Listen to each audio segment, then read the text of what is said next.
Hey, my name is Matt. I'm a developer advocate at Apify, and in this video we're going to be building an Amazon scraper from scratch using Crawlee. To follow along with this video, make sure that you have Node.js installed and that you have a solid understanding of either JavaScript or TypeScript and modern ES6 syntax.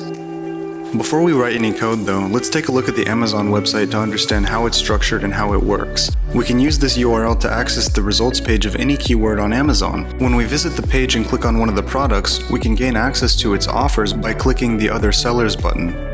When we visit the product results list with our DevTools open, we can see that each of the products has its unique ID attached to it under the data-asin property.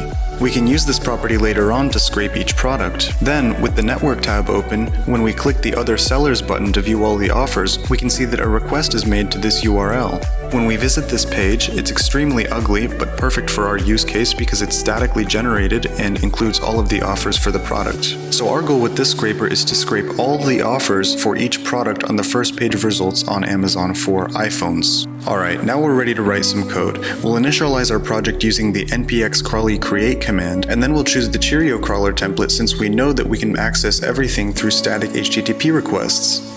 Now, Crawlee just generated a nice template that will speed up our development process, which will now adapt to fit our needs. First, we'll create an input.json file with a keyword property, and we'll set that to iPhone. Now, in our main.js file, we can import the keyValueStore class and gain access to that keyword by using the getInput function. And the template already has some proxy configuration code set up for us, but in this tutorial we're not going to be using it, so we'll just delete this comment.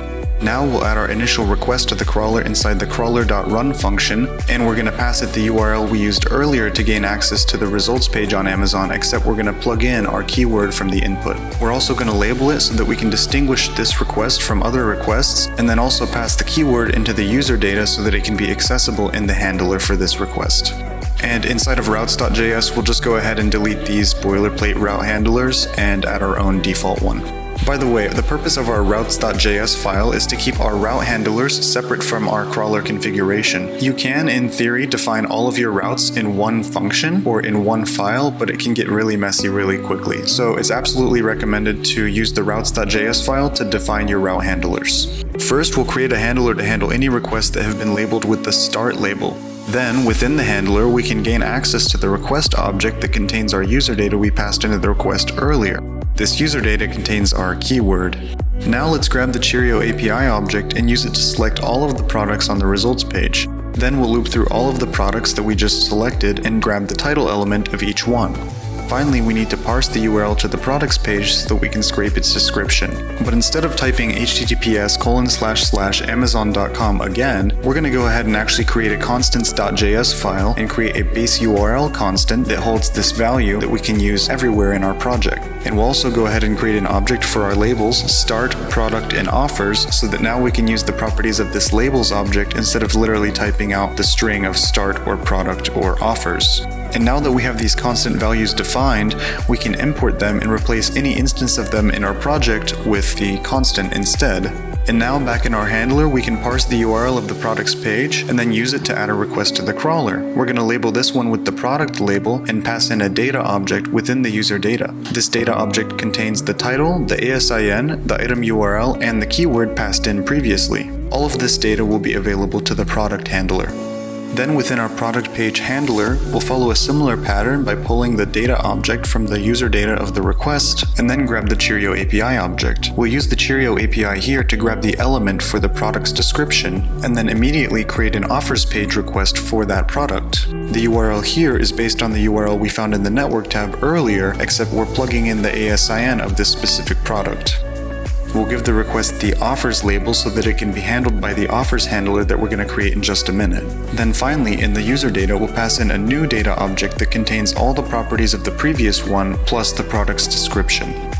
Then in the offers handler, we'll do the same thing and pull the data object from the user data of the request and also destructure the Cheerio API object. Finally, we'll loop through all the offers on the page and save an item to the dataset for each one. For this, we're using the dataset.pushData function, which pushes the data you provided into the default dataset. Here, we'll spread out all the previous data we've scraped and also add the seller name and the offer price. Now for each offer on the offers page, this object along with the new seller name and offer key will be pushed to the dataset. Now let's run the crawler and see what we get. After a few seconds, the crawl is finished and we can see that all the offers for iPhones on the first page of Amazon's results are stored in the default dataset. Here we have a total of 14 offers scraped, but depending on your location settings, there might be more or less for you. But let's say that we needed all of these offers in one single object or file. Well, this is possible by opening the default dataset and then grabbing the items from that dataset and then setting a value in the key value store. We'll call this value output.